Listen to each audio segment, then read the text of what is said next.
Ready?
Peace and welcome to the culture here on the Black Star Network. I'm your host, Farajii. Thank you so much for tuning in, being a part of the conversation. Folks, we got a lot to talk about. First and foremost, let's talk about how there's a phenomenon in corporate America right now where women are now being rejected salary increases more than men. I'm going to share with you some of the latest numbers around the issue. Also, the federal prosecutor said that they will not pursue charges in the Shanquella Robinson case. What does the family do next? We'll have that conversation. Also, folks, can we at least talk about this new bill out of California that would create a special system called the Ebony Alert to alert people of missing Black women and children? We'll have that conversation. And Freaknik documentary is coming out soon. We don't know what the date is, but it's got a lot of people sweating. Don't talk to your parents about it. We're going to have that conversation up next. So stay with us. Got a lot to get to in today's edition of The Culture right here on the Black Star Network. Let's go.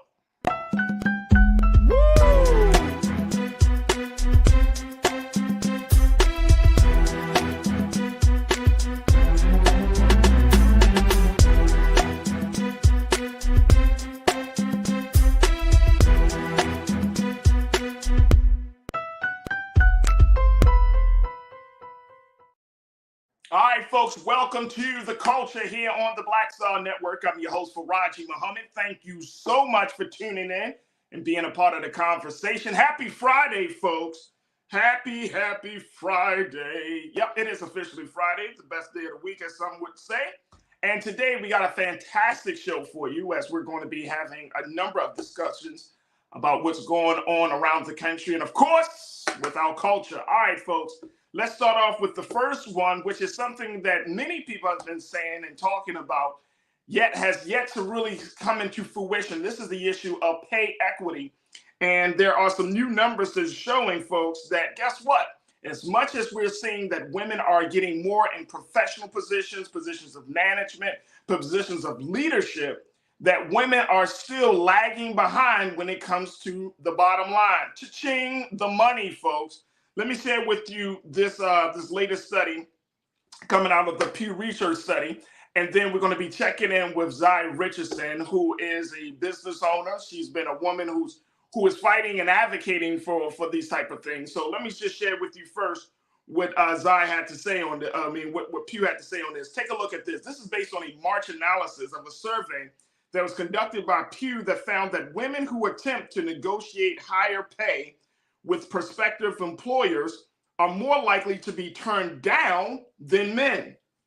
38% of women said that after vying for a salary bump, they received only the employer's initial offer, compared to 31% of men who asked for more money. Now, this is according to a research associate at Pew, Ms. Carolina Aragio. She said, even though women have increased their presence in higher paying jobs traditionally dominated by men, such as professional and managerial positions, women as a whole continue to be overrepresented in lower paying occupations relative to their share of the workforce. She says in a report that this may contribute to gender differences in pay.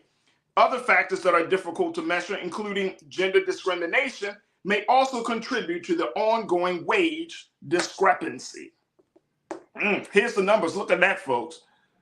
It's a lag, big lag, folks. And the real problem, let me just share with you, we need to really have a bigger conversation about how do we balance out the playing field here? How does that happen? Especially in 2023, given the fact that women are still breaking the glass ceiling. And it's crazy that, 100 years after the women's suffrage movement and all of these things that are moving, the type of progress that women are making in this country, that this is still the case. Now, this is just for women in general. It didn't get into the demographics, but you can bet your bottom dollar, folks, that Black women are still, if this is the case right now for women in general, Black women are suffering even more so than that. All right, let me bring in my sister, Zai Richardson. Zai, thank you so much for checking in. Always good to talk to you, one of our new contributors here on The Culture. So I'm very, very excited to have you with us today. Zai, you run a business yourself. You are an entrepreneur. You've worked in the corporate space. You've worked in the government space. And for me, it's still shocking that we have to have a conversation about pay equity. We have to have a conversation about the pay discrepancy among genders. Is it shocking for you? Yes, it's incredibly shocking. And what I can tell you as a highly educated woman, supported and surrounded by other highly educated women, raising a young Black woman, it is demoralizing that in 2023, we are having a conversation about pay inequity for Black women and just women in general. And I love what you said, because it's so true, Farajii. For every single stat that exists around any particular topic, it's so incredibly important to take that stat through an equity lens, because in generally speaking, that stat is disproportionately negatively impacted when you take it and you do an equity lens around marginalized population, particularly Black women. So what I can tell you, it's likely that can be the pay discrepancy or the gap that's happening when Black women are least likely to advocate for themselves. So for me, what this really speaks to is, what is the value that we ascribe to ourselves, and what is the value that we ascribe that other people ascribe to us? And I think as a woman who has worked in so many different sectors, what I can tell you is that for Black women, it takes a concerted effort. It takes an intentional effort just to get the courage to see your value and to ask for others to recognize it and be compensated adequately for your expertise. Wow. And the reason why I can speak to that is because I know what that feels like, particularly when you're in environments when you are one of few, or even when you're in environments where you think you would feel more safe. What you find is that Black women will sometimes go through a barometer or a checklist to say, am I skilled enough to even ask? So to get the courage to even ask for a raise generally takes several months, even to build up your competency and to even say, this is what I'm earning, this is what I'm entitled to based off of research. I can almost guarantee that most Black women in highly skilled endeavors, or even I would go to say that most Black women in general are going through a lengthy, what we do our own research, and we'll come to the table with this field and this and this salary, and this is what I've been able to find, because I think we've been taught in this culture, particularly white supremacy culture, around this idea of perfectionism. And so we hold ourselves to the standard that almost is impossible.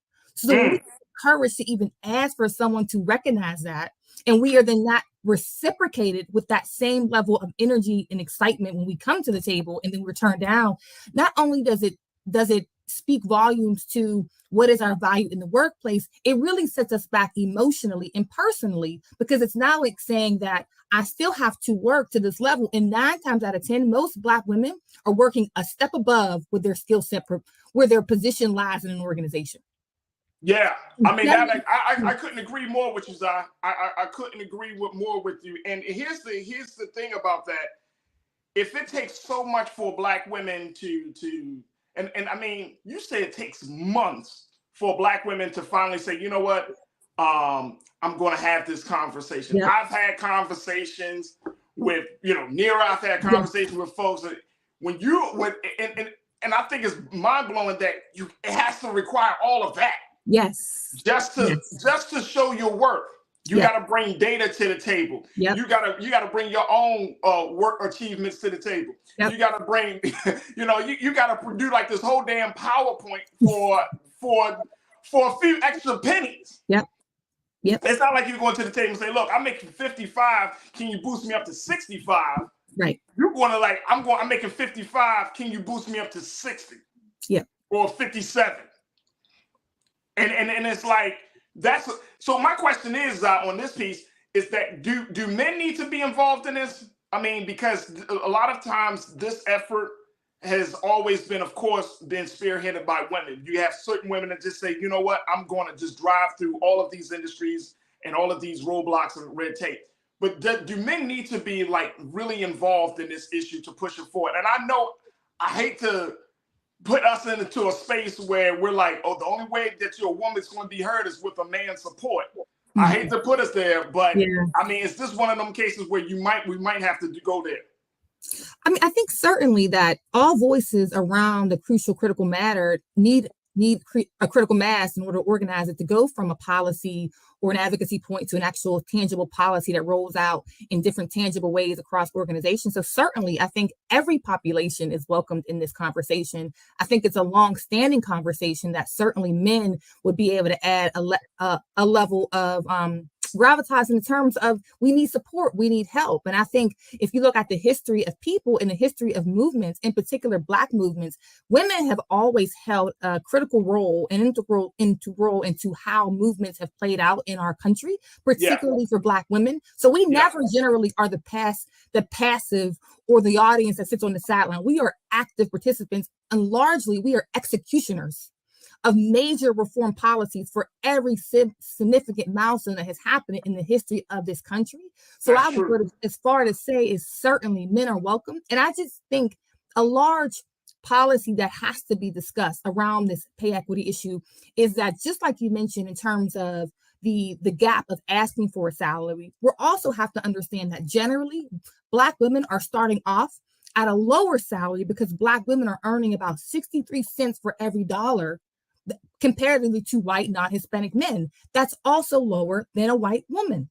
So generally what we're asking for, just like you brought up the point in terms of we may be asking for 5,000 or maybe 7,000, which marginally breaks down to maybe a couple $100s a month if you break it down over a 12-month period. But if you factor in that we're starting at a lower point, so even if we got a raise, let's just say, for argument's sake, we get a raise. We're starting already in a deficit because we're making less per dollar on the dollar when you compare to other populations, which is a crucial element to this. Because if we're already starting at a lower point, then to even catch up, to be on par, we have a significant road to go because we have a significant gap to cover. Absolutely. You know, we're going to talk about that. We're going to take a quick pause. Nation of Gamma Nation, you said I would love to see the breakdown per job field, the IT field especially. Bro, I can tell you right now, if you're looking for that breakdown in the IT field, we know women definitely are not making the same amount as men. And we know for sure, without even looking at the data, Black women are certainly not bringing in that much money, especially in certain fields like that. But that's a great point. Great point. We're going to take a quick pause. When we come forward, we'll continue the conversation with Zai Richardson. Folks, I want to hear from you. Post your comments on our YouTube chat, on our Facebook chat, and let's continue to have the discussion about pay inequity and this new information about women not being able to get the salary increases that they deserve. Stay with me. The conversation continues right here on The Culture on the Black Star Network.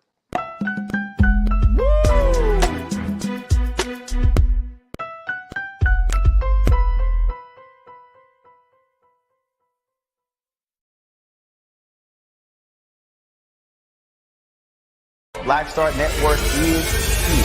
Oh, no punch! I'm real revolutionary right now.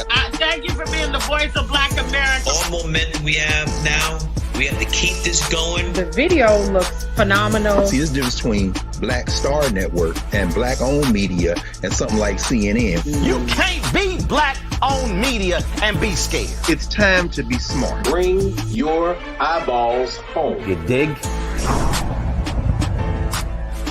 When you talk about blackness and what happens in Black culture, we're about covering these things that matter to us, speaking to our issues and concerns. This is a genuine people-powered movement. There's a lot of stuff that we're not getting. You get it, and you spread the word. We wish to plead our own cause.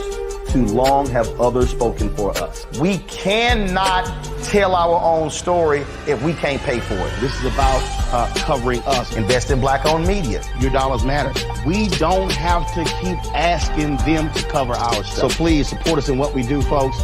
We want to hit 2,000 people, $50 this month, raise $100,000. We're behind 100,000, so we want to hit that. Y'all money makes this possible. Checks and money orders go to P.O. Box 57196, Washington, D.C. 20037-0196. The Cash App is $RM Unfiltered. PayPal is R Martin Unfiltered. Venmo is RM Unfiltered. Zelle is Roland at RolandSMartin.com.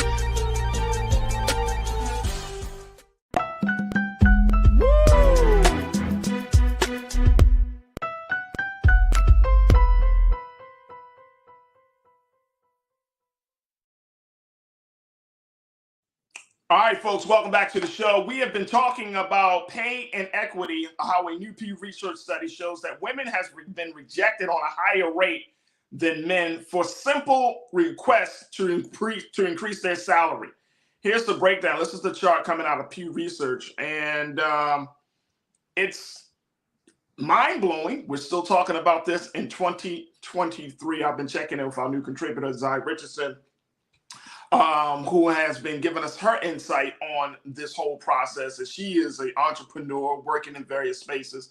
And so we've really been appreciating that. Let me just go to a couple of the comments, Zai, from our online culture crew, because I think they're bringing up some excellent points here as we have this discussion.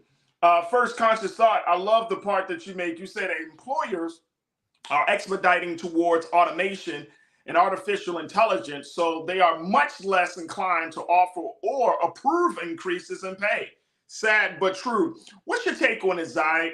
With the advancement of technology, and especially AI, but more importantly, automation and everything. Do you think this really? And I think Conscious Thought is bringing up a valid point.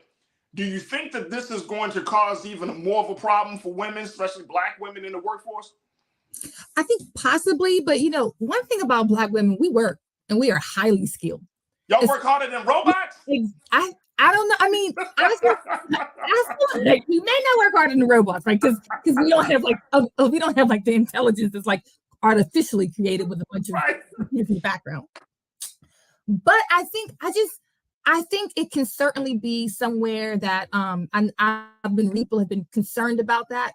I think that I guess I don't get too concerned about it because Black women are so exceptionally skilled. And I think for any type of artificial intelligence, I think it's certainly something we should be aware of. I think it's something we should follow. As a business owner myself and someone who writes all the time, I think the fact that you can put in a prompt and it can spit out some information that possibly can be used, and schools are now creating chat GPT detectors. I think it's an industry that we should be mindful of, to be aware of what its possibilities are. But just like anything else, I'm not afraid of it. And I don't think we should approach it with an intentionality about fear or scarcity in the sense that we are going to lose something as a result of it. And I think that because skill And skill and human intelligence can never be recreated in a computer. And I think the ability in a human touch of compassion, of experience, and of lived experience can never be duplicated in a machine. And I think what Black women have, what women have more than any other species across this planet, is our ability to have lived experience that we gain as mothers, as wives, as sisters, that can never be artificially duplicated. So for me, I just approach it in a way that it's another area to be mindful of, to study, and to be curious about, but not to be afraid of. Right. That's a great point. Zai, that's a great point. I'm gonna have to do this for you, Zai, because that was a great point. Like this? Not to say that you're not smart enough. I'm just saying like that. I never thought of that. You know what I mean? That's an excellent point. All right, my guy Truth is Power checked in. Look, thank you. Man, I love my team. Truth is Power checked in. He wanted me to ask you if you're affiliated to the American Association of University Women that help with gender equality and research and education. He says that he sees them in North Carolina a lot. Are you affiliated with that group? Just out of curiosity. I am not affiliated with that group, but I would be certainly open to learning about that group. That's awesome. There you go, Truth is Power, my brother. Janae said that part. We start off making less, but why? Or is it just systematic that they make more with less experience or younger? Because how else are they affording these new homes? Can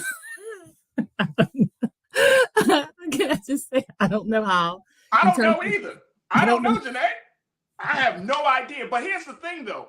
If this is the case right now for a grown woman, an adult woman, right, in her either 30s, 40s, 50s, what's the future going to look like for the young Black woman coming out of college, coming out of HBCU or PWI that's looking to get into the business world? You have a daughter; she's in college. What do you foresee being the future in the next 5 to 10 years down there for her?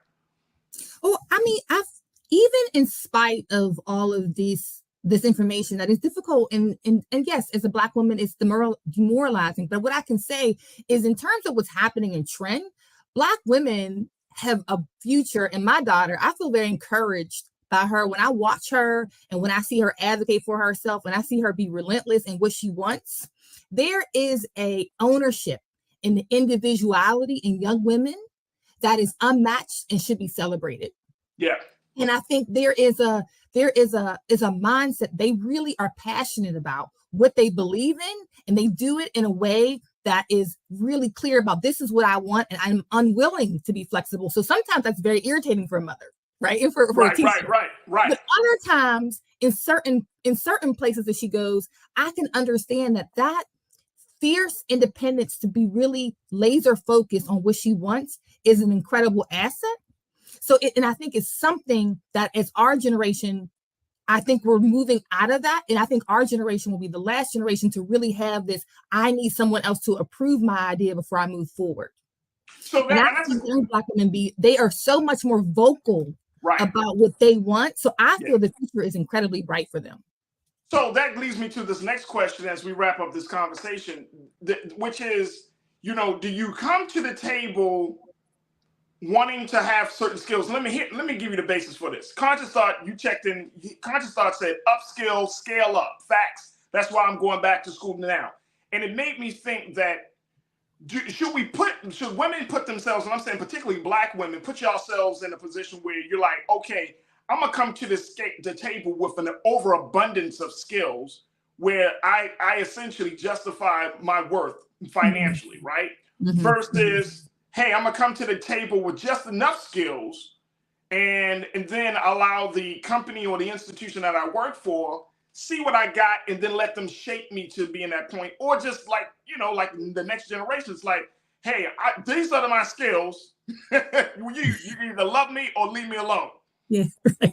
So I've seen women go into like those 3 different spaces a lot in the workplace. What was your recommendation be? My recommendation now is to go into environments with exceptionalism, and what that exceptionalism looks like for you, it has to be defined for yourself. But I think, indifferent to the environment, having to be laser focused on being the best and exceptional in your profession is something that will supersede, and you will be so uniquely qualified position, whether you choose to be independently employed or whether you choose to be in a government, a nonprofit. I just think that type of radiance and passion and persistence is something uniquely equipped that we are uniquely equipped to do. And I feel like we owe it to our ancestors and everyone that came before us to approach everything we do with a level of exceptionalism and difference wherever we go. I'm feeling it. I love it. I love it. Hey, that's a love me or leave me alone approach in there, right there. That's what you're telling me, Zon. Love me or leave me alone. Like I'm gonna bring my black girl excellence to the table. Now you do what you may. Yep. And then I'm gonna take the little money, but don't get mad when I got that side hustle. Absolutely. To the big money. Absolutely. Because black women, y'all will side hustle a job. We will side hustle. We will have a business. We'll sell crafts. We'll make cookies, bake, and we'll come and write your report for you all in a week. And we may leave the PTA meeting possibly. Come on, man. And then come out at night and do a social media video and a YouTube video telling you what's something else. Tell me what to do and how to get out of debt. How they got out of debt in 2 years. Look, we got to take a quick pause. When we come forward, let's switch gears. Let's have a conversation about what has come out of the federal prosecutor office as they look at the case of Shanquella Robinson. This is the young sister, 25 years old, that traveled down to Mexico and was brutally beaten while she was with her friends. I'm going to share with you the latest report that has come out of what the federal prosecutor's office had to say and what it means for the family in moving forward and getting justice. We'll have that conversation with Zai Richardson and, of course, with you. Stay with us. It's The Culture here on the Black Star Network.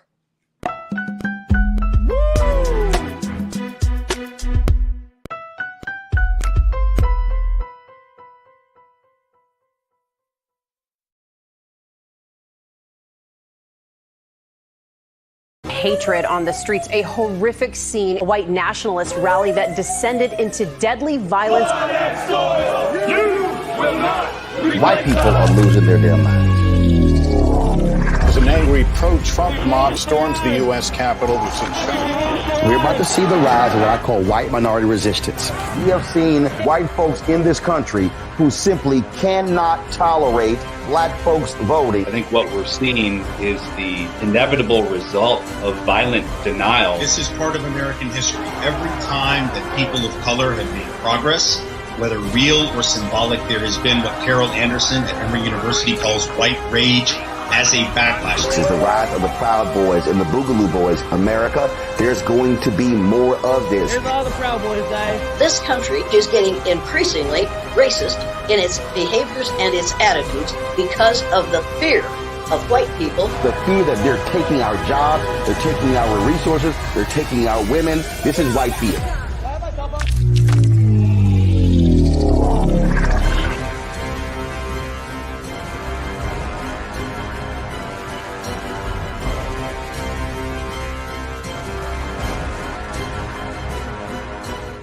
Black Star Network is here.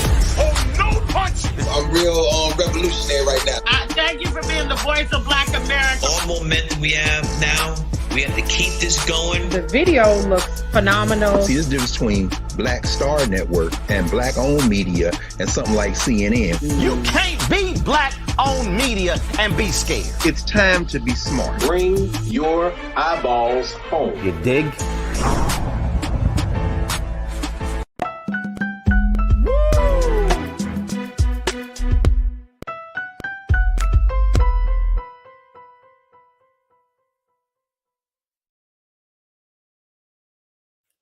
All right, folks, welcome back to the show. Earlier this week on Wednesday, there was some unfortunate news that came out of the Department of Justice where they had announced that they will not be pursuing charges in the death of 25-year-old Shanquella Robinson, who died last October after she was beaten while on vacation with a group of friends in Mexico. Let me take a look at this, folks, the situation. It was the federal officials have actually met with Shanquella's family and told them after careful deliberation, I want to put this quote up there for me, please, Keenan. They told them that after careful deliberation, they determined there was not enough evidence to pursue charges in the case.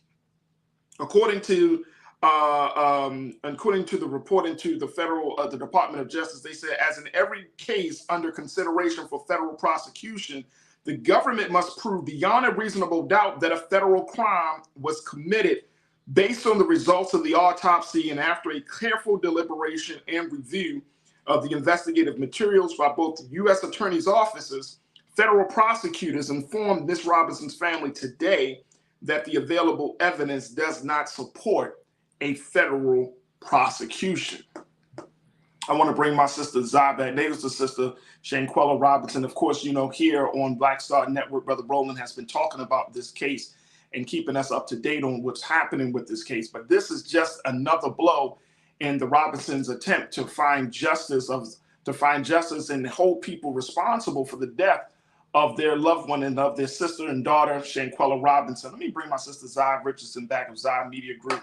Zai, this has been an unfortunate case. First and foremost, this case, when I first heard about the death of Shanquella, it seemed like there was just so much mystery around how she died. And there still is. There are a lot of unanswered questions. Initially, it was thought of that she died from alcohol poisoning. And then the video came out, which went viral, and it showed that she had been in a brutal fight. And then they did an autopsy down in Mexico. The autopsy showed that she had suffered like a broken neck. And then they did another autopsy here in the States, and it wasn't determined. And so this is like shrouded in a lot of clouds and mystery about this. And now to get this knock against Shanquella and her family, for no federal prosecution to happen, I'm wondering, where does the family go next? You know, it's such a difficult time for that family, and you know, it's so frustrating. And just like you described, right? So there's all this information that we have, and so you have a young woman who is on vacation with friends, who went to the vacation, text her mother, is at dinner. And that's the last time her mother speaks to this young woman. And now we're having a conversation about how does this young woman go from a dinner with her mother, talk and texting her mother, to no longer alive.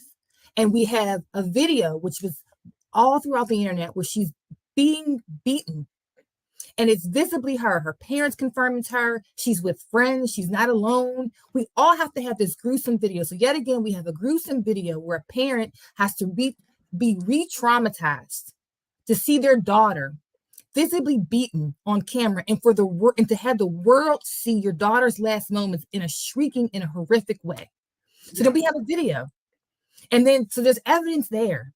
Then we go from a video to know that, okay, so then she's involved in an assault.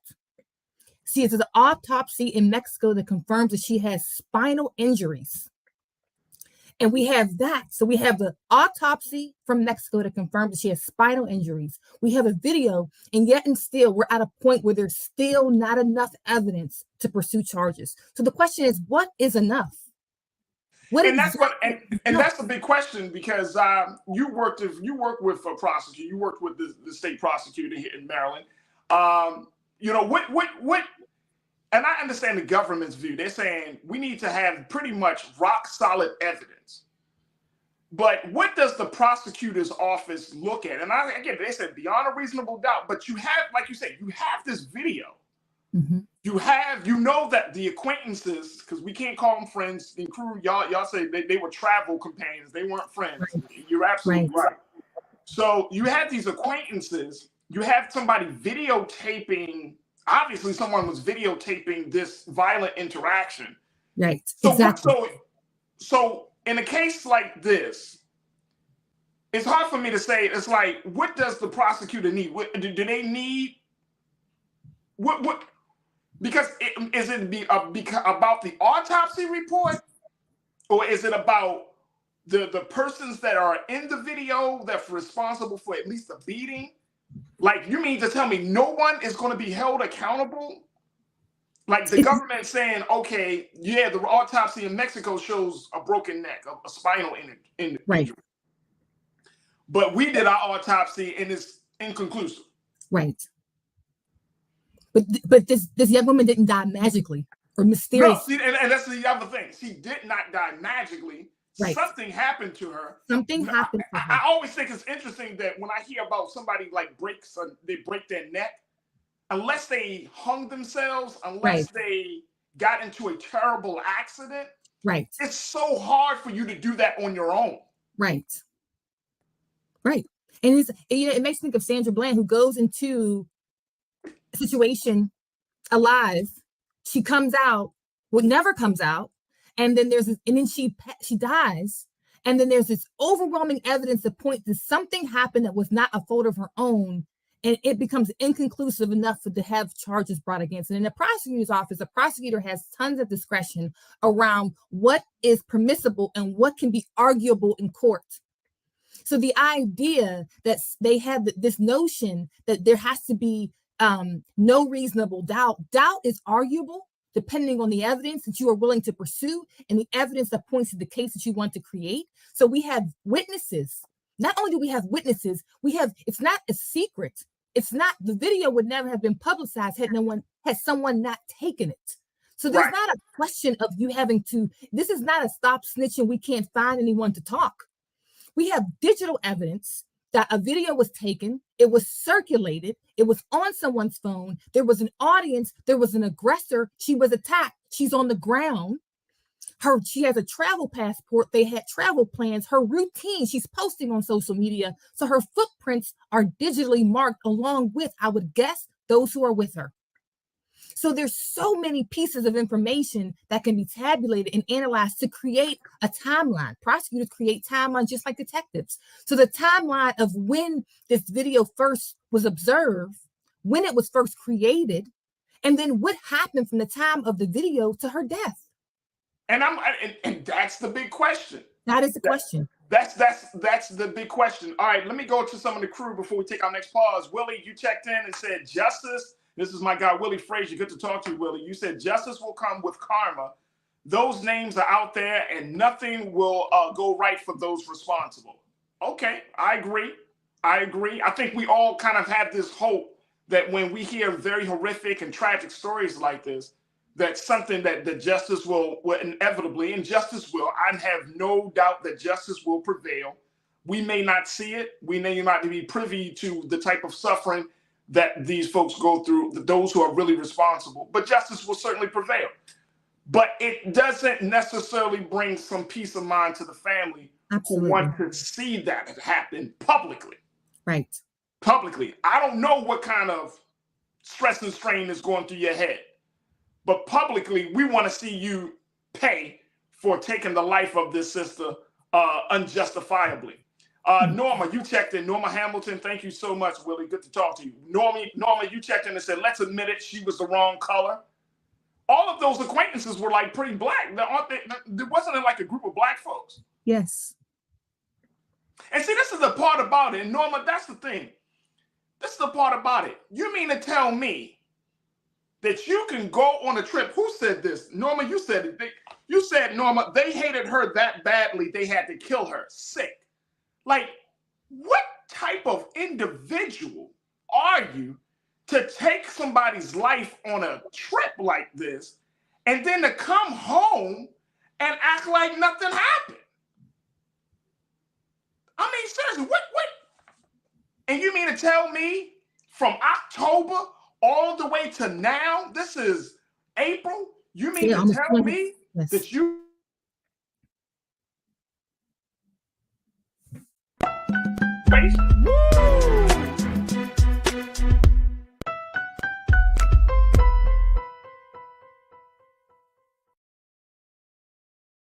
When you talk about blackness and what happens in black culture, we're about covering these things that matter to us, speaking to our issues and concerns. This is a genuine people-powered movement. There's a lot of stuff that we're not getting. You get it, and you spread the word. We wish to plead our own cause.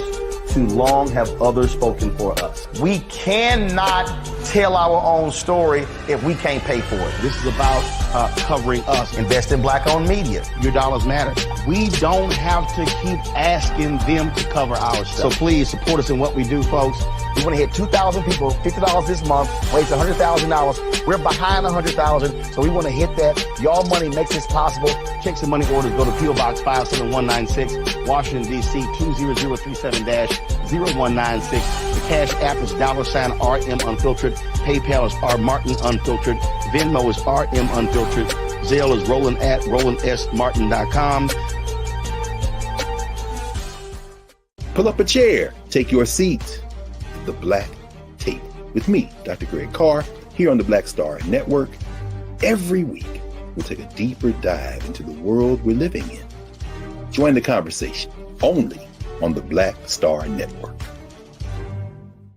We feel the hidden impacts of climate change that land harder in Black, Brown, and Native communities.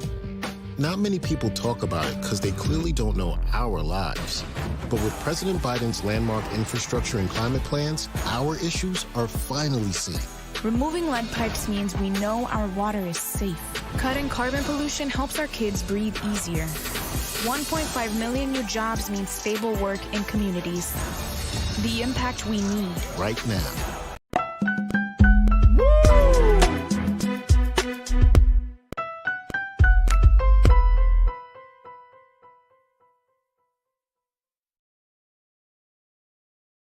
All right, folks, welcome back to the show. We just want to jump right back into the discussion. As we've been talking about the federal prosecutors, the Department of Justice has officially announced this week that they will not be pursuing charges in the death of 25-year-old Shanquella Robinson. We've been checking in with Zai Richardson, founder of Zai Media Group, and she's also had her experience working in the state prosecutor's office for the state of Maryland, giving us her insight and her expertise on what is happening. Where do the family go next for this whole situation? But the point that I was making, Zai, is that, you know, all of this time, nobody is saying anything. You're supposed to be quote unquote friends. And I mean, going back to what Willie said, justice is going to come. I truly believe that. Yeah. But I want to see it. I want to see it. Somebody needs to pay for this, because there are so many Black women who could be the next Shanquella, unfortunately. And I hate to put this out there, and I don't like to put no negative energy out there, but there's so many Black women that travel by themselves, and they travel with groups of people. And I think this is a cautionary tale about who you're traveling with, where you're going, you know, the types of folks that you're around. It's so sad on so many different levels. It's just, like my crew said, heartbreaking. You're absolutely right. It does raise a lot of concerns about your own personal safety. What is our personal safety? When, like you said, there are a lot of young women, especially young women who are traveling in groups.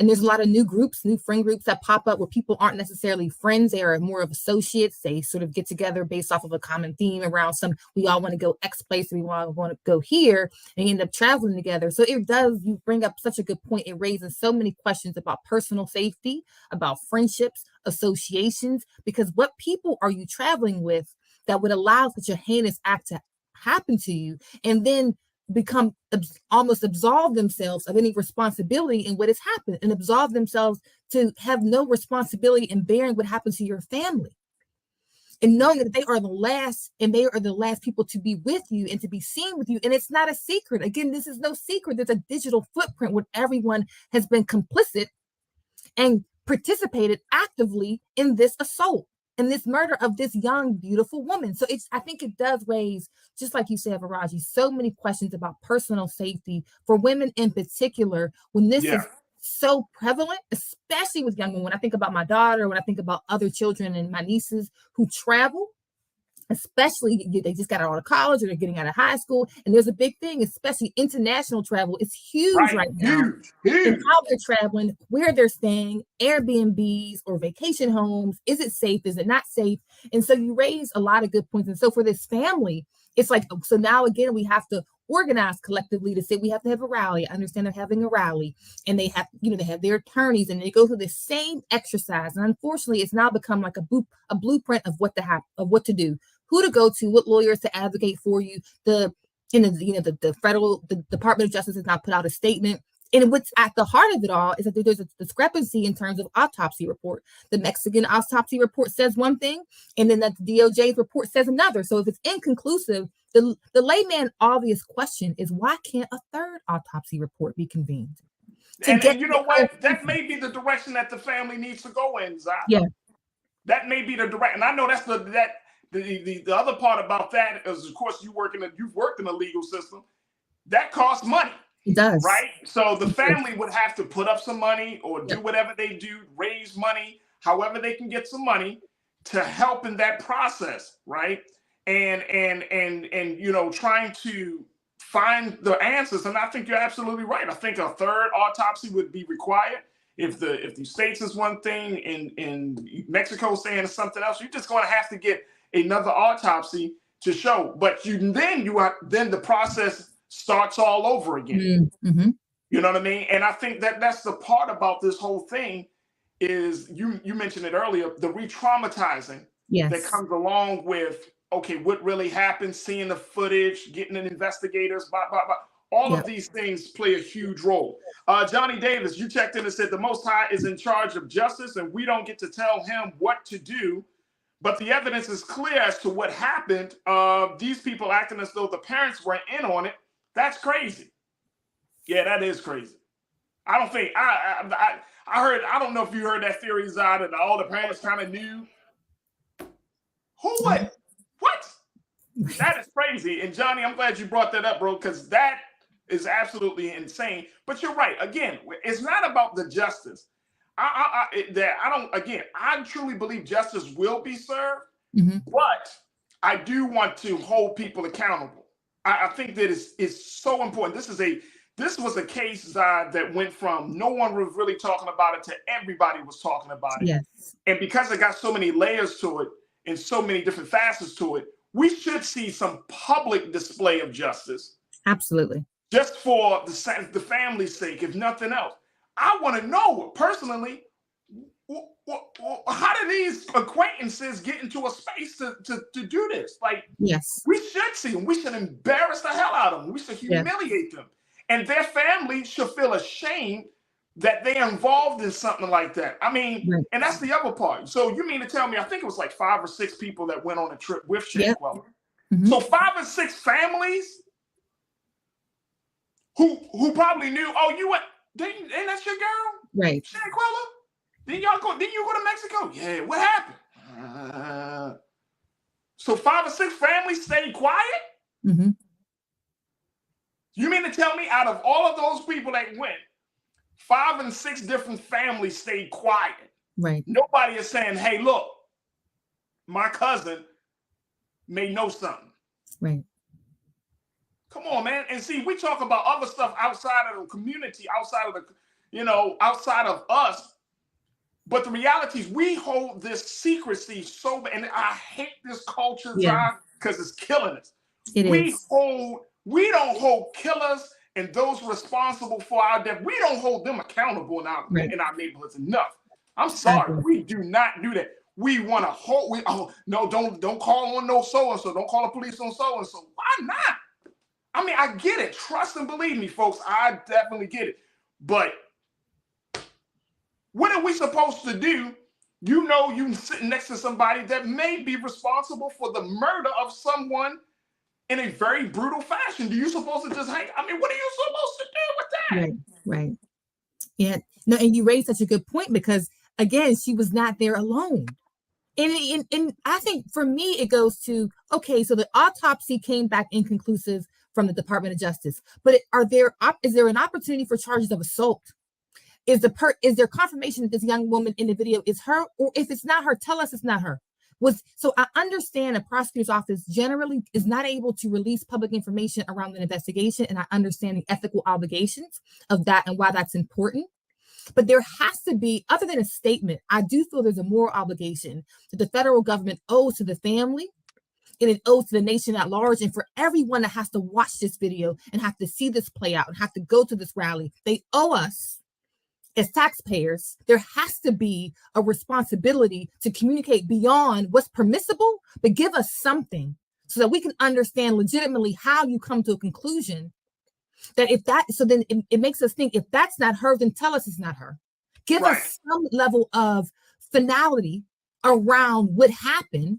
And then also, if you're not able to release, what can you release? I just think there has to be larger conversations around that as a moral obligation. As social media advances so fast, so we have to try to keep up with it, and these videos are released, it can't just be the responsibility of we are going to go beyond and just give a statement. It has to be more on the onus of the federal government. And I think you raised a good point about what is the responsibility of those who are with her. And as a community, what we say that we want to accept. I think if she was with white teenagers, or if this was a police beating, it would be a entirely different conversation around what has happened to this young woman. I think there is a propensity to be quiet and to be less angry when the offender looks like us.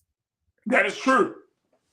Zod, I'm telling you, you know it and I know it. You worked in law enforcement, legal spaces, you know it. I'm sure that when your office, when you were working, was sitting down and trying to get basic information about something that's just blatantly wrong, can't get a word out of people. Right.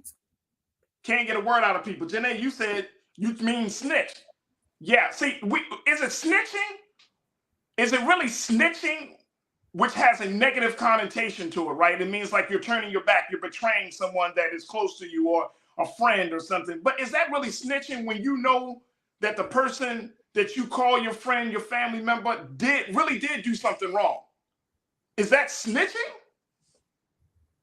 You know what I mean? Like, we're from Baltimore, Zai, so we had the whole stop snitching culture, right? Yes. And remember when that whole thing kicked off, it was like, oh, stop snitching, stop snitching. But it's like, bro, you are an impediment. You are an impediment to the family.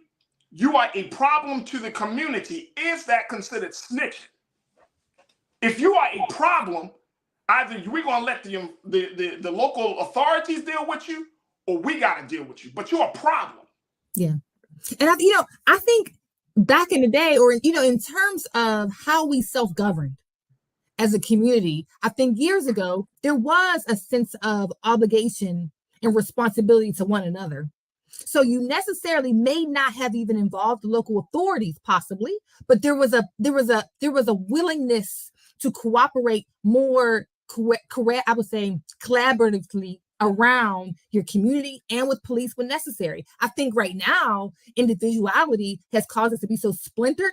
There is no accountability, self-accountability, community accountability, family accountability. So even before someone is attacked, or even when we know, we are literally sometimes not sharing it even with our closest friends, right, and our closest family, just because there's no longer a sense of obligation outside of our individual self. And I think that's the crux of what you're mentioning, why that has been it's been a problem for several years, and it's now worsened. And I think this incident that we're discussing with this young, beautiful woman only has exacerbated and brings attention to that issue around, when do we choose to be vocal about harm that we have caused ourselves?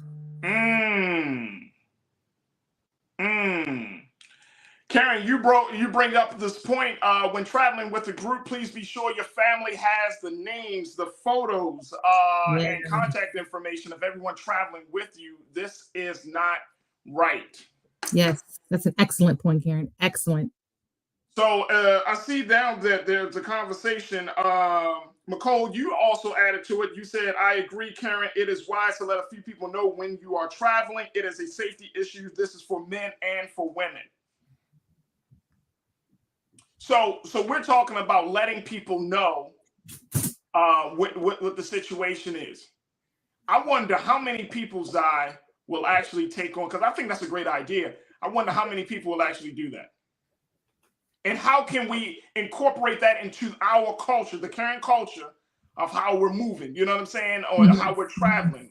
Like there needs to be, and I mean, it don't have to be a PSA, but there should be some cultural messages that put out there like, yo, if you're traveling alone, if you're traveling with a group of friends, let somebody know. Because now that may start to create a an air of distrust, like you don't trust the people around you, right?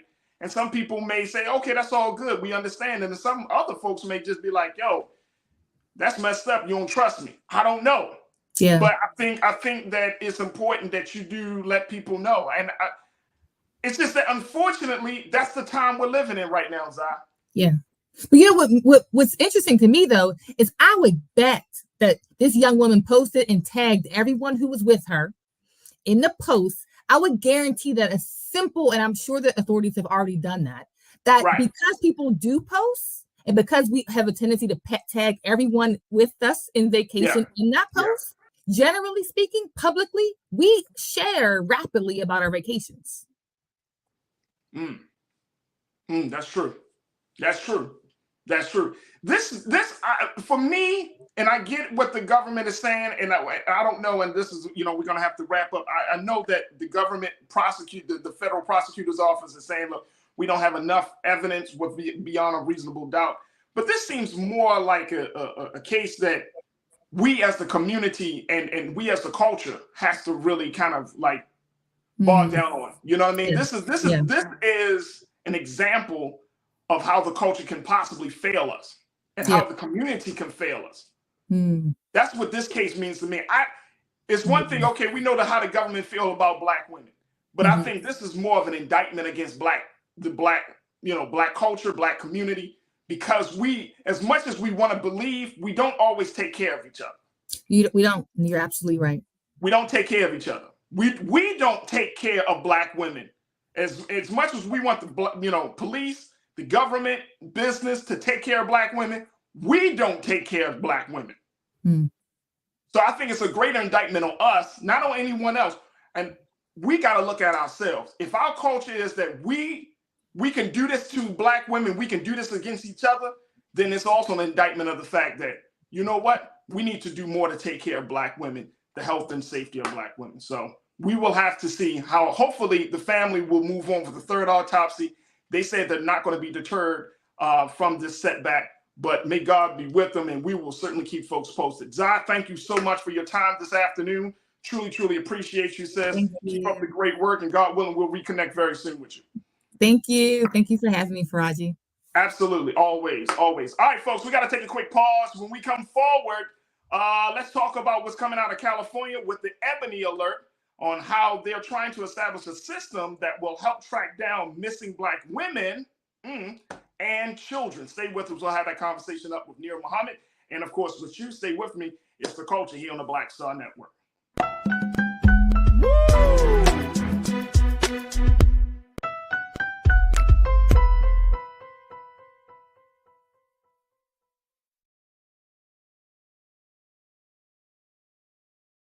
Folks, Black Star Network is here.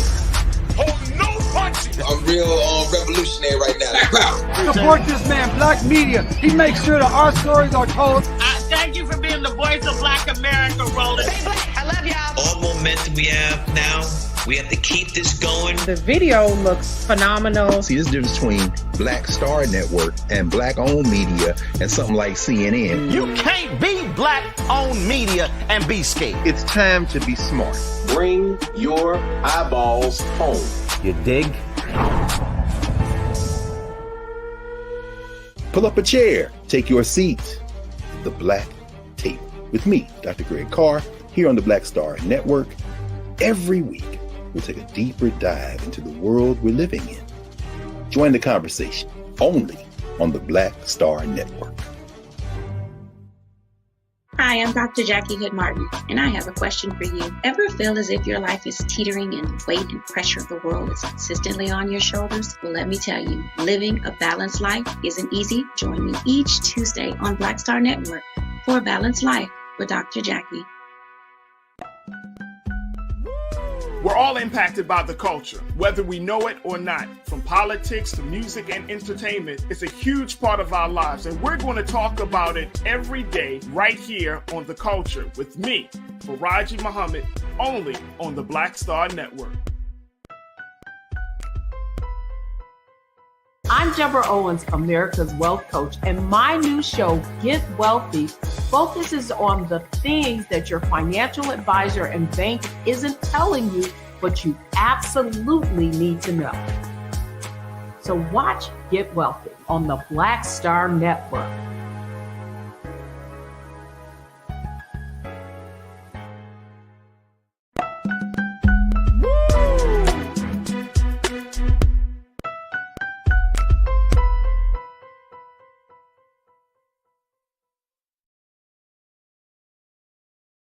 All right, folks, welcome back to The Culture here on the Black Star Network. I truly, truly appreciate you for tuning in. Happy Friday.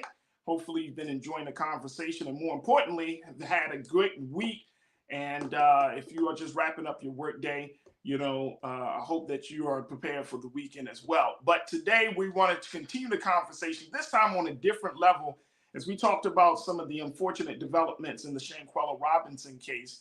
There is some light at the end of the tunnel as we're talking about how do you make sure that the health and safety of Black women stays intact. So check this out. This is what's happening, and I would love to get your take on this, folks, as we have this conversation. But take a look at what's going on in the state of California, how they're looking to change the conversation about making sure that Black women and Black children are staying safe, because there's evidence to show that thousands of Black youth and women go missing across the United States, and people aren't talking about it. And this is happening at a very disproportionate rate. And more importantly, that when you're talking about when these children or when Black women go missing, they don't get the same level of notoriety as some of the cases involving white women, white children. So out of California, State Senator Stephen Bradford is looking to change that. He has put a new bill proposed in California. Take a look at this. Here's what a little bit about what's going on in this bill. He proposed a new bill in California that would address that by creating a public alert system similar to those designed to help find abducted children and older adults.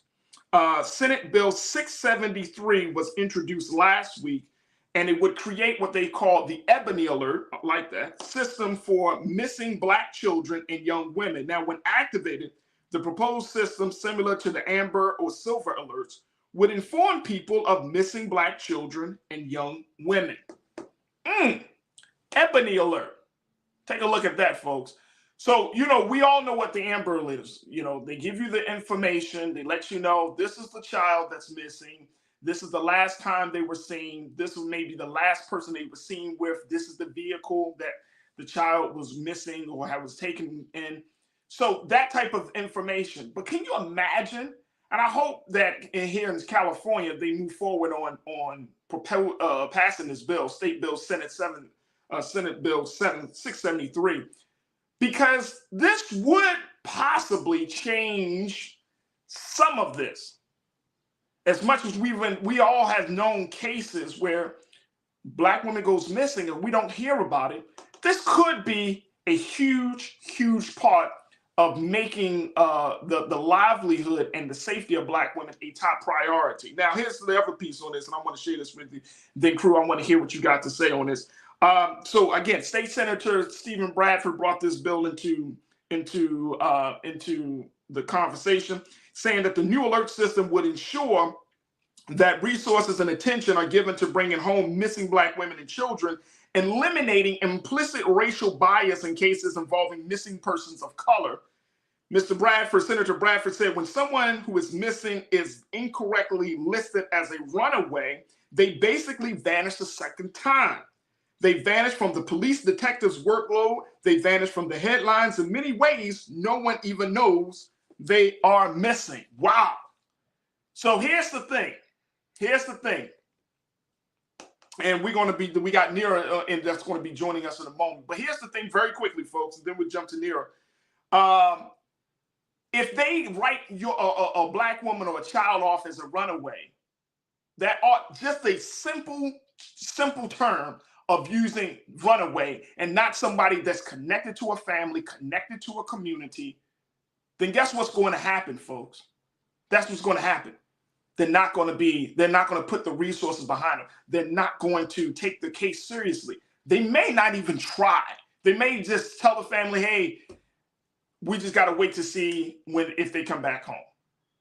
All right, let me check in with Nira Muhammad, host of Queen Talks with Nira podcast. Also, she's a writer. She's in school to be an aspiring director. She's been talking about these issues. Of course, we, talking about the health and well-being of women and children. Nira, good to talk to you. How you feeling? I'm good, Farajii, out here in this beautiful sun. Absolutely. I see. All right, let's talk a little bit about this. This is happening right here in California. They're trying to create what they call an Ebony Alert to help people track down missing Black women and children. What's your take on this, Neil? I think that that's fantastic. I think that Black women and children have always been like at the lowest of the totem pole. There's less urgency. And I'm seeing a lot of my friends on Facebook constantly sharing that. I literally actually just posted that her daughter is missing. Her daughter was hanging out with some girlfriends, and all of a sudden no one knows where she went or what happened to her. And so I'm seeing a lot more mothers sharing that their daughters are missing on Facebook and on Instagram. And so if we're doing this ourselves and we're having this network, that's showing you that there's a larger problem. You know what I mean? Like that there's not an urgency when our girls or when our children go missing. We're having to use social media as a method to try to find our children versus having something like an Amber Alert. I mean, not to be, use race as a thing, but the moment that a white child is missing, our phones are all going off for an Amber Alert. We don't really see that. And we got to use race. I mean, that's the purpose of this, right? Like race is is the fundamental part of that. And I think that's the part about what the senator is saying is like, we don't talk about missing Black women. We don't talk about missing children, missing Black children. Absolutely. So I think race it's the truth. No doubt. And don't get me wrong. I think it's a very beautiful thing to see Black people creating that network within ourselves, within each other. But I definitely would love to see a larger movement. Just to have that come to our phones, to have us all being on alert, no matter where we are. We need to know this young woman or this young boy was seen at this corner, at this. If you see this particular van or this license plate, we should be made aware of these things as well. Absolutely. And I think that's the part about this whole thing there. It's like we, and I'm going back to what we were just talking about in a previous conversation. We do have to change the culture within our community. Absolutely. Where a person, a vulnerable member of the community, whether it's a senior citizen, whether it's a child, whether it's a Black woman, that the community makes an effort to make individuals feel safe. Absolutely. We should feel safe within our communities, but we have to be also like realistic about the time and the world that we live in. And so just having those safety networks is very, very important because again, like you said, we're not getting those statewide, those national alerts. And so we have to make sure that we are policing in some ways our own communities and making sure that we're getting back to being that village that we used to be. I think that's a big part of the Black community that's missing that we used to have before. Nowadays, we're so segregated within our own communities. And I think we have to get back to being a community and like defining what community even is. Right. Absolutely. Karen, you checked in and you, of course, Karen, you live in LA. You said this is excellent. Senator Bradford is the same brother who worked on the Bruce's Beach return to the family. That's the family. That's the Black family that owned that massive land, Bruce's Beach here in California. He writes excellent legislation. I am optimistic that Senate Bill 673 will pass. Karen, I hope so too. I really hope so because this could be a game changer. I'm not saying it's the end all be all, dear, but it's a game changer in the sense that, if we could have a discussion about Black women, the safety and well-being of Black women in a different way, at least in one state, in California, of course, one of the largest states in the country, if California is able to get this across, what's stopping other states from having a conversation? What's stopping Texas or hell, smaller states, Rhode Island, Connecticut? You know what I'm saying? Like, there needs to be something. I mean, at the end of the day, there's nothing stopping those other states. I will say that I feel very blessed to live in a state where, we have such liberal views and that so many different changes are being made to help people of all different backgrounds, of all different colors, of all different, whatever you are, you know what I mean? There are certain protections. And I think that California is doing a beautiful job leading the country and showing that, you know, we can protect our LGBTQIA community better. We can protect our Black and our vulnerable communities better. We do need to do more work for the unhoused community. I mean, I think there's so much that can be looked at from California and modeled into other states, but also I think let's make it successful here, and then we can start to pilot those things that we do here into other places. Like, that's what I'm hoping to see. Right. And I hope to see, and I hope they don't put up one of the big things, and folks, I know we got to take a quick pause, but one of the big things is that we advocate for this type of system to be, especially if you live in the state of California, that it should be mandatory that you have this alert that goes to your phone. I hope they don't try to play around, you know, just much like you said, the Amber Alert, you know, that goes directly to your phone. My hope is that in the state of California, this gets connected to all the phones, right? That I mean, if it doesn't, then what's the point of us even doing it? You know what I mean? Like, it should the same way if there's a flood warning, if there's a tornado watch, if whatever. The purpose of this is to alert everyone when a Black woman or child goes missing. That is the purpose of this. And I don't think that it should be segregated to just Black people that signed up for it. Like, no, this should come through everyone's phone. Now, there may be a way to turn off your Amber Alerts or your alerts or whatever when the weather happens. Whatever. If people want to turn it off, that's on them. But I think that it should be something that it goes to their phone and they have the option to turn it off later, just like with those other services.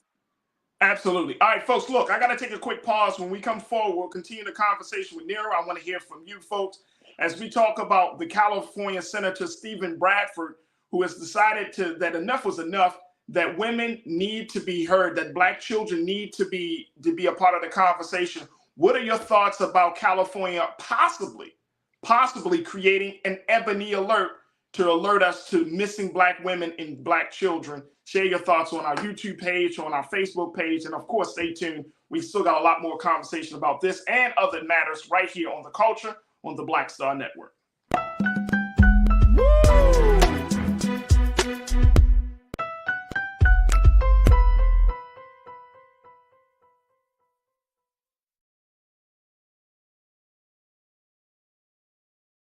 Black Star Network is here.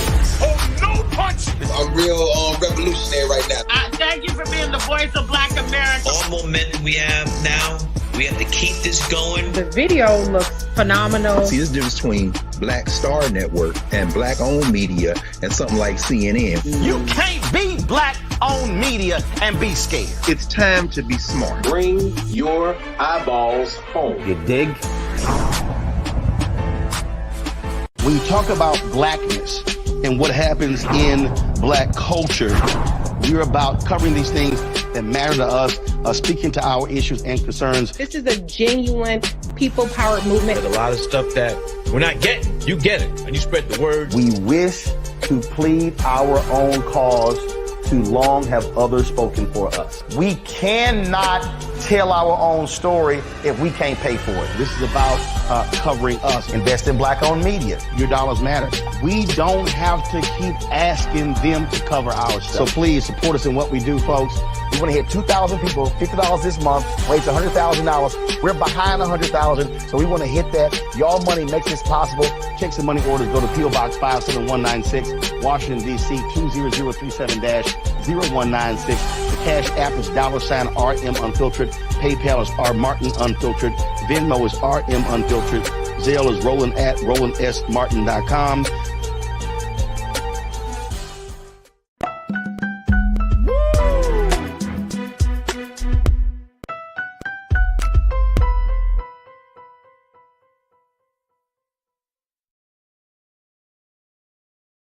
All right, folks, welcome back to the show. We've been talking about what's happening out of the state of California. As one California state senator is looking to change the conversation about the safety and well-being of Black men, Black women, and Black children.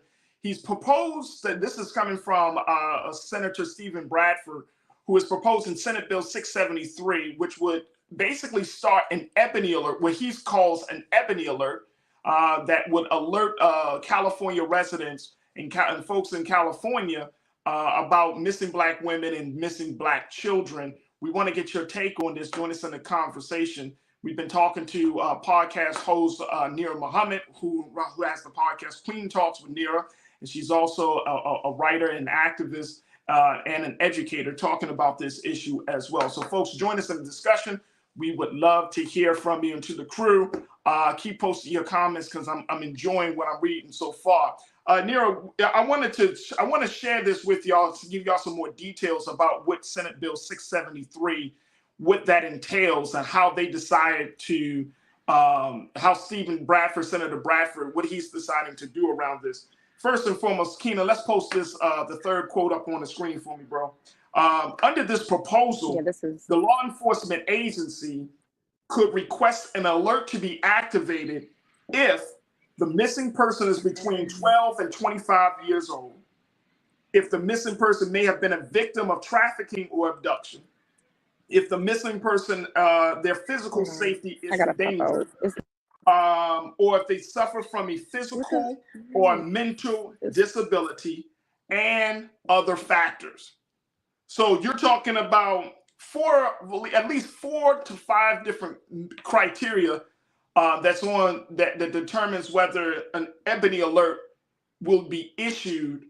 Again, the missing person between 12 and 25, they've been a victim of trafficking or abduction, their physical safety is in danger, or they suffer from a physical or mental disability. Folks, I want to get your take on this.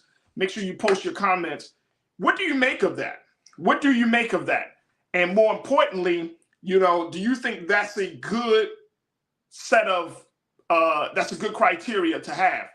And I want to go back to you, and we're going to check in with Nira in a moment. But folks, I want to get your take on this as we are talking about the creation of an Amber Alert. All right, let me just go to a couple of folks that y'all already said something. Nicole, my sister, you checked in and said, look, I am here for the Amber Alert, the Ebony Alert, excuse me. I am here for the Ebony Alert. Missing Black people do not receive adequate media coverage.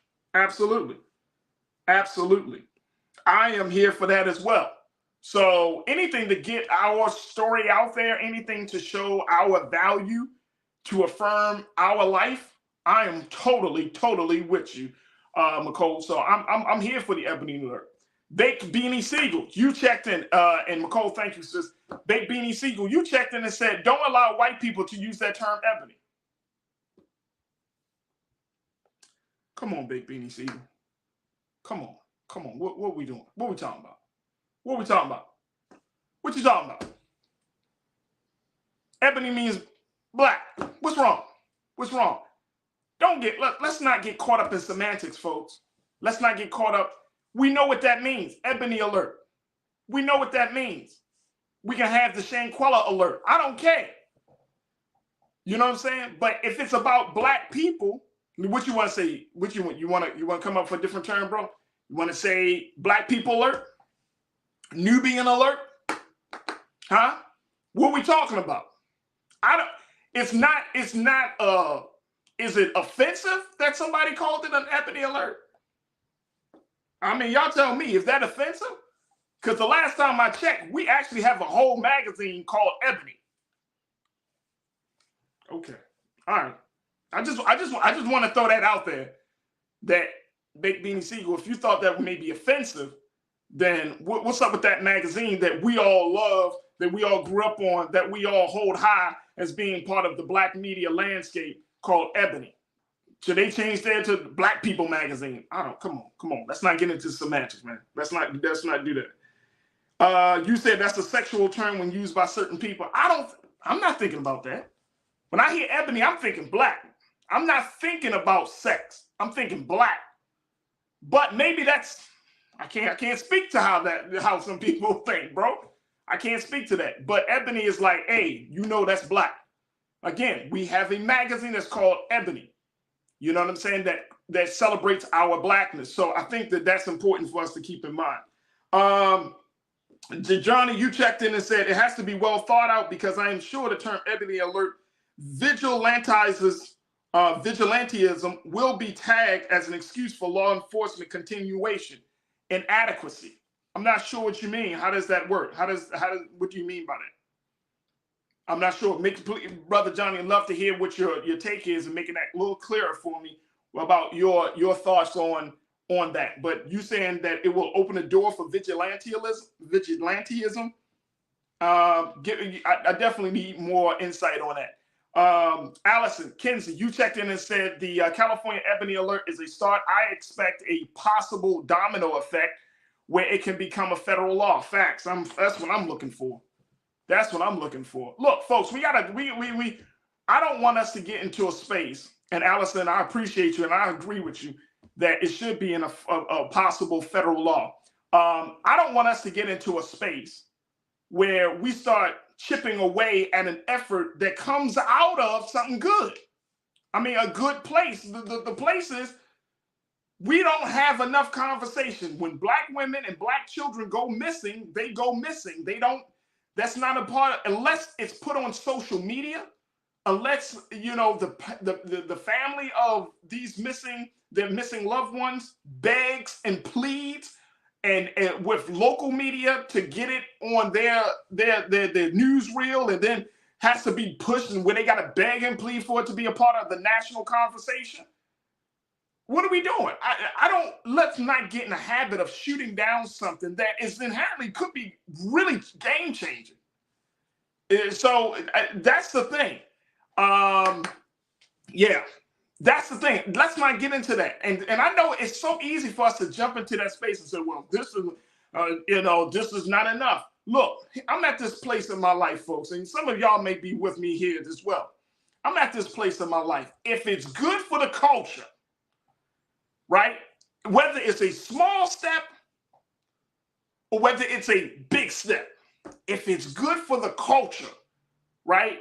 If it comes out of a place of wanting us to make some strides and some gains to humanize Black folks, I'm with it. I'm with it. I'm not going to get in a space and start talking bad about a situation, because guess what? If it doesn't happen, then guess what we're going to do? We're going to be like, oh my God, they should have an alert for Black people. But because we kind of we kind of muddy the waters a little bit already, Black folks don't want to be behind it. Let's stop doing that, folks. Let's stop doing this. The fact is, our stories aren't told when our children, when our women are gone missing. We don't have enough discussion. Look how long it took to get the story of a Shanquella Robinson out there, or many other stories. Look how long it's taken. No, we playing. No, we playing. William Latham, you said, I like it, but it might be better if we control it and own it to ensure that it's effective. It's a government situation, though. Who's going to control it? What do you mean, bro? Who is going to control it? If it comes from the law enforcement agency, and I just shared with you what some of the parameters would be for them to activate an Ebony Alert, it would have to meet those guidelines. Then it comes from the law enforcement agency. You're saying if we own it and to ensure that it's effective, who better to put out an alert other than the law enforcement agencies? Because we don't have the capacity as a community, as a people right now to do that. Okay. So I want us to, as we have this conversation, we got to take a quick pause. I don't want us to get into a space where we're tearing down every little effort to make us to change the quality of our lives and make things better. Can y'all work with me on that? Because if we start just eating away at the foundation, why are we doing it like this? Nobody's done it. When do we have a conversation about having a statewide? This is only statewide. This is not even national. We can work out the kinks on a national level. But if you got one of the largest states in the country that's looking to propose and looking to implement an alert system like this, it's a huge start. That means that it could go to Texas.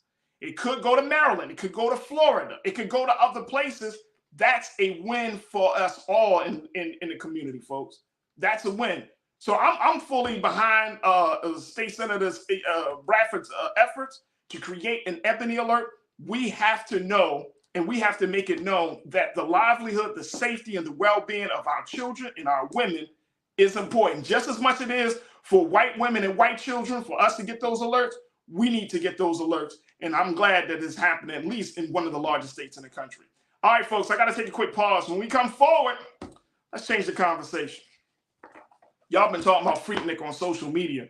Y'all been talking about folks are sweating, and y'all want to know who actually showed up to that gathering of folks from back in the 90s. Now that there's talk about a Hulu documentary about the infamous gatherings of Black folk, now folks are going crazy. We'll have that conversation. So stay with us. It's The Culture here on the Black Star Network.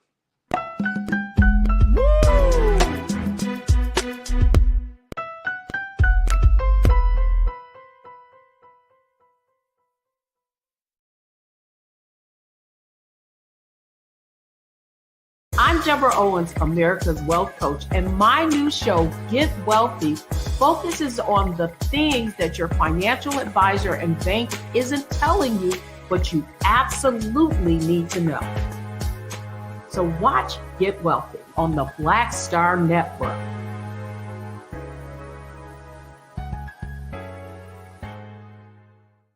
Black Star Network is here. Oh, no punch! I'm real revolutionary right now. Thank you for being the voice of Black America. All momentum we have now, we have to keep this going. The video looks phenomenal. See, there's a difference between Black Star Network and Black-owned media and something like CNN. You can't be Black-owned media and be scared. It's time to be smart. Bring your eyeballs home. You dig?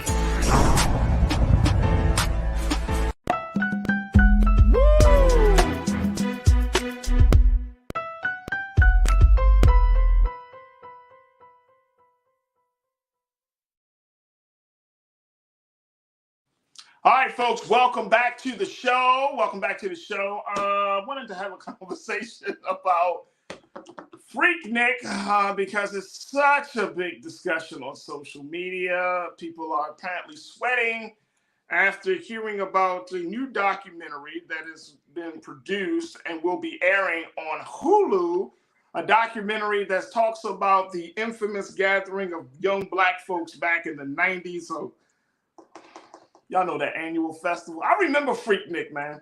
And it was major. The documentary is called Freaknik, The Wildest Party Never Told, and it will chronicle the rise and fall of a small Atlanta HBCU picnic that exploded into an influential street party and spotlighted ATL as a major cultural stage. Can the magic of Freaknik be brought back 40 years later, it reads. Now, this documentary, which is yet to have a release date, is being directed by filmmaker Frank Williams.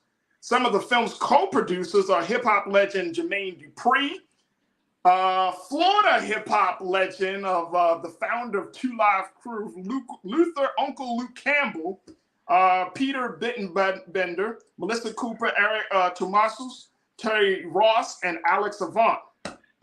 And this is the documentary that's got people sweating, particularly if you're in your 40s and 50s. You might be seeing yourself on a Freaknik documentary coming to you soon. All right, we got Nero back. Hey, Farajii, sorry about that. Hey. All right, so let's talk about this. This is such like a big thing on social media. People are like, yo, Freaknik documentary.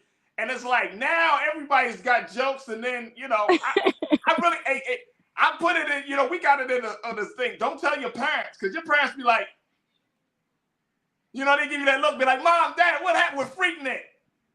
I mean, my mother doesn't act like that, so I don't have that problem. No, your mother doesn't. My mother's like, girl, hey, look. Here's Mom, y'all. She would be like, Freaknik.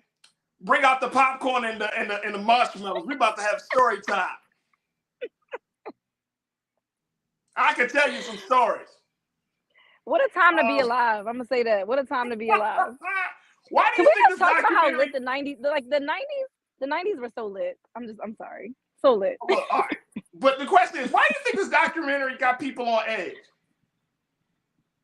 Well, because everybody wants to pretend like they're like don't have this past, and it's like, oh no. I think it's really just jokes. I think it's just all fun. Like I've been seeing comedians, make the videos about finding their mom Freaknik tape, and their mom like, hey, don't you dare talk about that. Like, it's like, that's forbidden. We don't talk about it. I think this is all love and all fun. But I'm excited. I actually want to see the documentary. I love a good documentary, and it was a time to be alive. I don't think you should be ashamed of having fun in your 20s. Like, it is what it is. Like, I can't wait for it. I hope I see my mom on there. Look, it'd be nice to see my mom. I'd be like, oh, hey mom, that's mom. Hey, you'd be like, hey mom, that's you twerking. Damn, mom. Again, their mom would be like, I can show you a few things or two. Okay. Let me go to the crew, because y'all checking in on this about Freaknik. Tiana, you said Freaknik was over 30 years ago. Half of them people don't even look the same. Nope.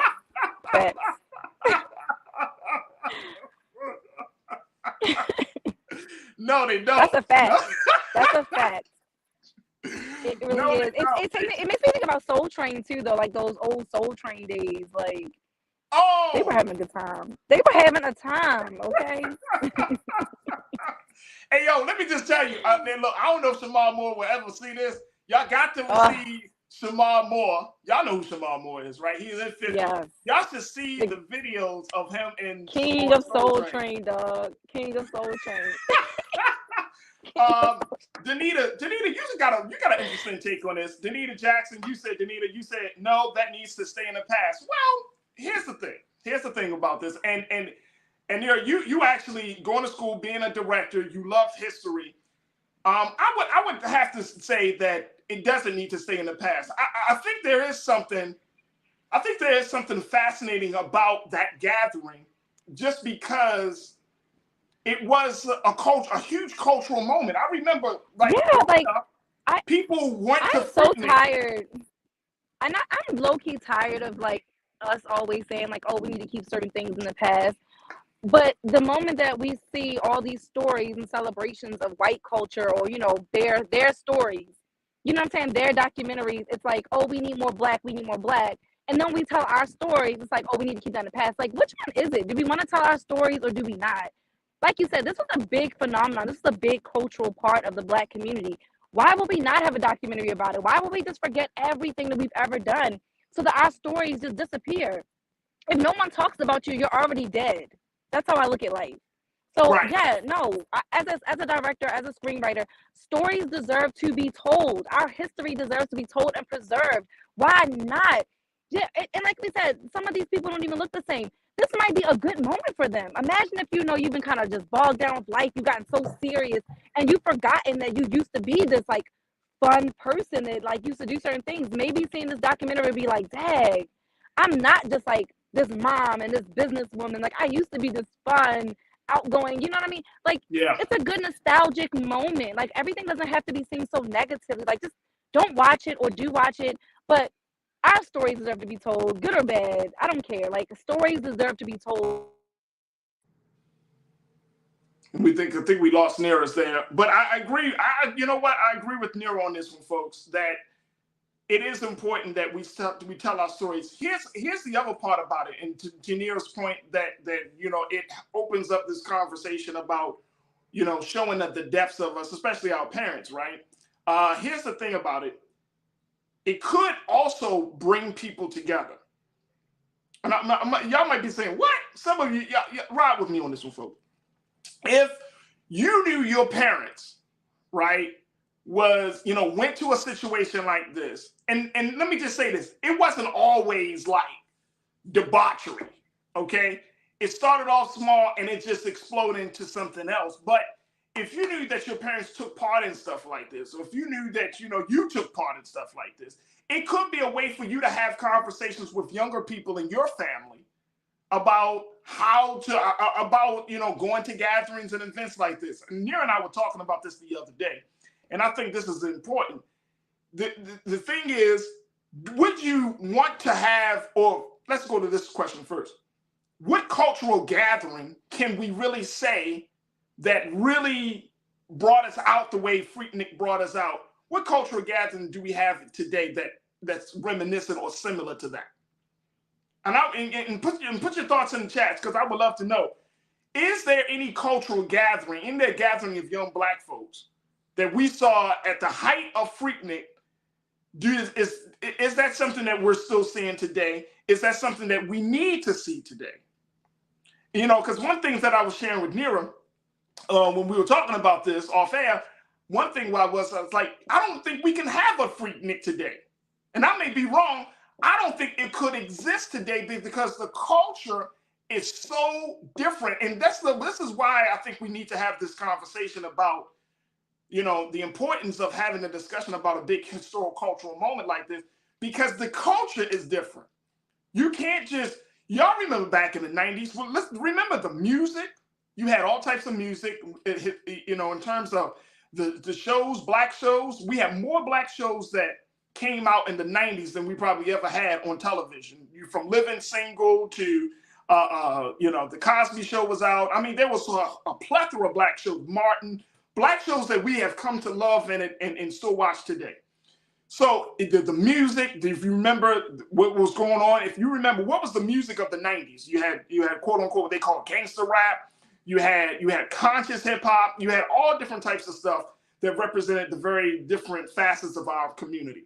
Then of course you saw there were many, I mean, there was this like an explosion of consciousness. There was a lot of ratchetness going on. Culturally, we were leading the charge. And so I think that it's important for us to at least have this discussion, because Freaknik could not exist. I don't think it could exist today, especially when people are in a lot of different spaces about sexuality. They're in a lot of different spaces about how women should be treated, how men should be treated.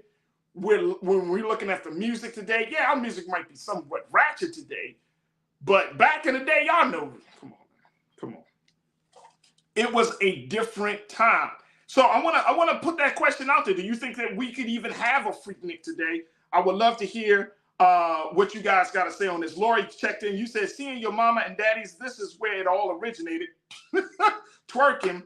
And that music era was off the chain, and the hook Freaknik. Oh, by the way, that was when what's good, just saying.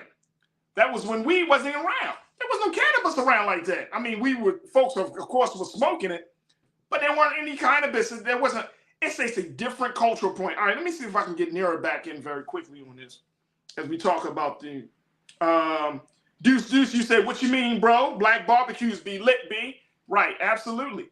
But you know, Nira, one of the points I was making is, I don't think it can happen today because the culture of where Black folks are around, especially around women's autonomy, agency over their bodies, sexuality, women, where we are with our music today. Like what we saw in the 90s with the explosion of both consciousness and what we call ratchetness were coexisting at the same time in the 90s for Black folks. Whether you're talking about music, you're talking about movies, you're talking about, you know, of course we had, you know, the Million Man March happened in 1995.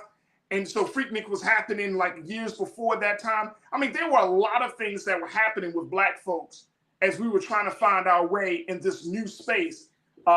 So do you think we could have a Freaknik today the same way? I absolutely. I think that we do have parties that look like Freaknik, and we just don't have it televised. It's not advertised in the same exact way, but absolutely we could. Especially after the documentary comes out, everyone's gonna be like, "Oh, I want to bring that back. I want to be a part of that too." So I think this, like, our new generation, they have it in them to be just as wild and crazy. And hey, I'm all for it. I'm sorry. I mean, like, look at the music that we listen to today. I mean, it's given Freaknik. Like, I definitely feel like young people would be for it, especially after seeing the documentary. Everyone's gonna be like, "Run that back now." And see, that's the thing that I think that now we're probably in a different space. And I got to take a quick pause, but when we come forward, we might be in a different space and say that was then. We definitely need to study it, look at it, tell that story. But we're in a different place now, right? And it could be like that as well. Very quickly, Young Seek, you said the closest that you see the Jazz Fest at ATL was like Freaknik? The Jazz Fest? Wait. Young Seek said Jazz Fest and ATL, the Roots Picnic in Philly, Mardi Gras in New Orleans, and Essence Fest. Damn! But you had to identify like 4 different gatherings. You had to identify 4 different gatherings. I don't know, man. I'm still on the Jazz Fest. Like you go down there with some smooth jazz, and then all of a sudden. I still see people. I know a lot of women that go to strip clubs and like go crazy and go wild, and I see like all that stuff in my close friends, and that's why I'm like, it definitely could come back because I see some wild stuff in my close friends all the time. So yeah, it can come back. It could come back. All right, look, let's take a quick pause. When we come forward, we'll continue the conversation, and maybe I can get to a couple of things for Trends Post and Doing the Most. Stay with us. It's The Culture here on the Black Star Network.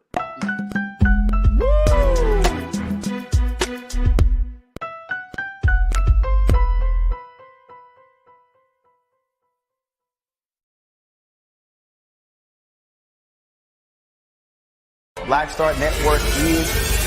Oh, no punch! I'm real revolutionary right now.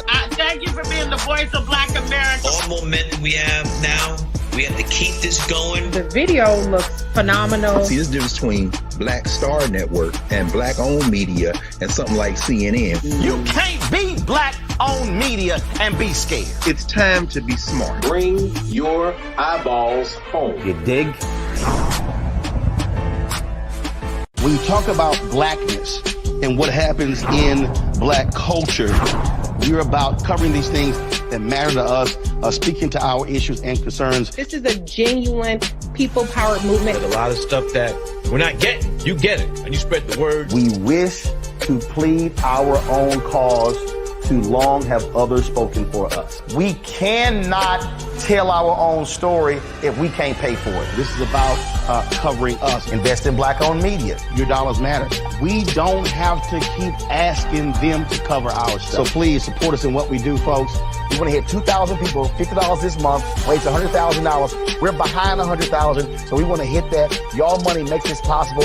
Check some money orders. Go to P.O. Box 57196, Washington, D.C. 20037-0196. The Cash App is $RM Unfiltered. PayPal is R Martin Unfiltered. Venmo is RM Unfiltered.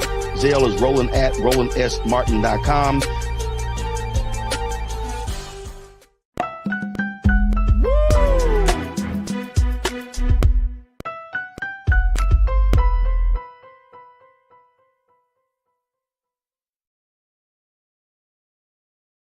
All right, folks, welcome back to the show. We've been talking about Freaknik, the documentary, the Wildest Party Never Told, the documentary that's gotten social media just going crazy.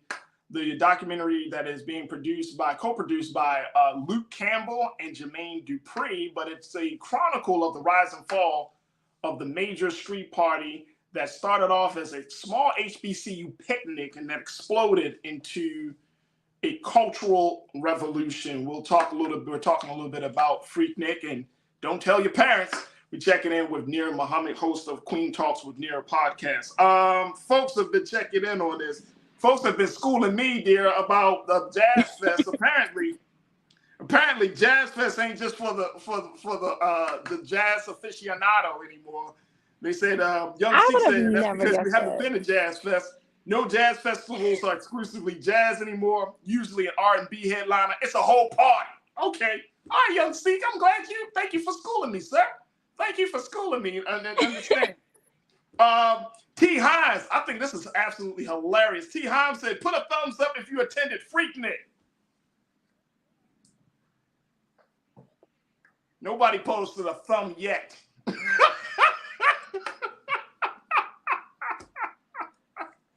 T. Hines, nobody posted no thumbs, man. Nobody.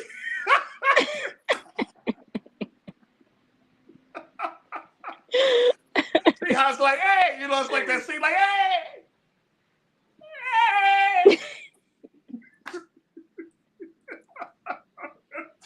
Oh, but man. I didn't know the Jazz Fest was jumping like that. Like the Jazz Fest must be jumping. Now I can see Essence Fest. What? I can see. I can see Essence Fest. We see. Wait a minute, we got one thumbs up. Oh, that's T. Hines. That's your thumb. T. Hines, you can't say put the thumbs up, and then you're the only one that put the thumbs up. Come on, T. Hines. Come on, man. Come on, man.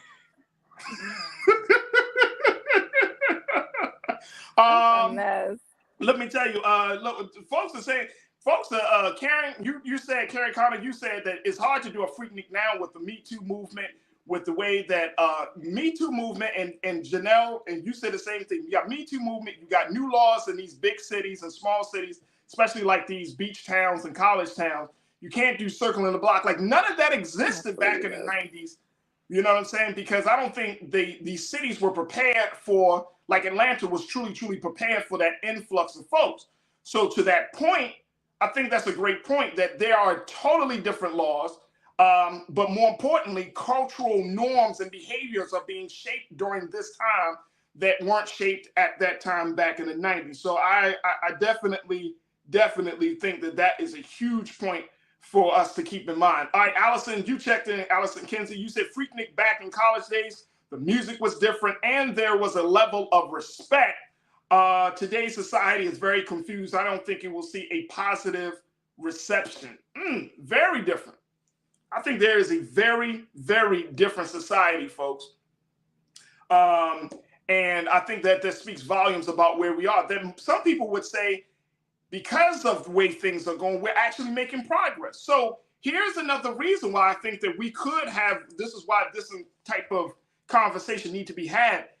If we look at where we were as a people, as Black folks, as a community, as Black men and as Black women, and then we compare to where we are now, can we say that there was some growth, there was some progress, there was some positive change happening?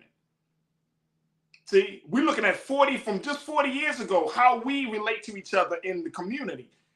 Some growth and some positive change. That could be, and this is, again, we can't run away from our past. Our past, just like our collective past, has ugly elements and elements that we're not too proud of, just like our personal past may have those same elements.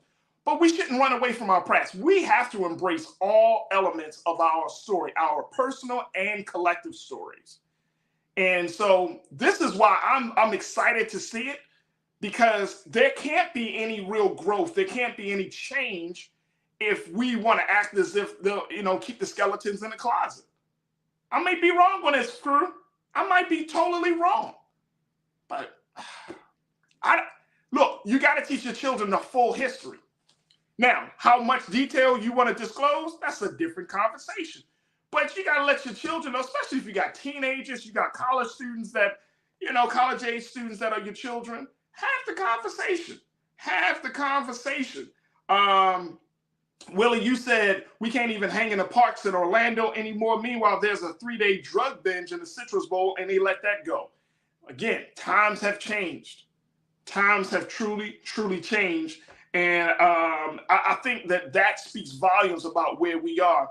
But it's going to be very, very interesting, to say the least, how this whole situation plays out. Of course, we're going to have more conversation about it. I'm expected to talk to an attorney once it gets closer to when they're going to release that date. We'll be having an attorney that's going to be coming on to the show to talk about, there were, outside of all of the other stuff, there were some unjustified arrests of young Black people that happened during that time period. Major cases that really changed the laws. And these might be cases that you never heard of, folks. So that might be I'm looking forward to that conversation, because this attorney said he was around, prosecuting some of these cases, defending folks in these cases. So, a lot of stuff has come out of it. It's not just about the wild parties and all of that. There are some substantial things that have come out of those gatherings that has led us to the place today. So this is going to be very, very, very interesting. And I think for the sake of the culture, let's accept it, let's embrace it, but then let's have some very civilized and balanced conversation about it, all right? All right, folks, that is going to do it. I see Nira has been choppy a little bit, but we're going to try to bring her back in next week and get her the full, so that way she can be a part of these conversations. But I thank her for checking in. Thank our sister Zaya Richardson, one of our new contributors and culture crew members here, for checking in. And of course, I want to thank you for checking in as always. Make sure you do your due diligence and support us here at Black Star Network. Go to our website today at blackstarnetwork.com, blackstarnetwork.com. Support us financially, share the content, and also follow us on our social media platform. And you can follow us at Black Star Network on Instagram and Twitter and Facebook. And we would love to connect with you. And while you're there, folks, connect with me. We'd love to talk to you. We'd love to share with you. Farajii Muhammad, you can find me on Facebook, but you can also find me on IG, The Real Farajii. I need to get my IG numbers back up, man. I need to post a little bit more, you know what I'm saying? But I got to get my IG numbers back up so your support of me helps me, encourages me. So go to The Real Farajii on IG and certainly follow me on Twitter at Farajii as well. All right, stay tuned. Up next is Roland Martin Unfiltered. It is Friday night. We've been having a fantastic week here at The Culture here on the Black Star Network. A lot of great conversations. If you missed any shows, make sure you go back to our website at blackstarnetwork.com. Also, let your friends and family know that we are broadcasting on Amazon News, so they can check us out and just simply ask Alexa to tune in to Black Star Network. And guess whose face pops up? Okay, it's Roland's, not mine. But definitely find us on Roku, on Amazon News as well. That's going to do it for me. I thank and hope and pray that you have a great and safe weekend. As always, never be afraid to challenge what's wrong, stand for what's right, while being yourself in the process. God willing, we will reconnect on Monday for another exciting edition of The Culture right here on the Black Star Network. Peace.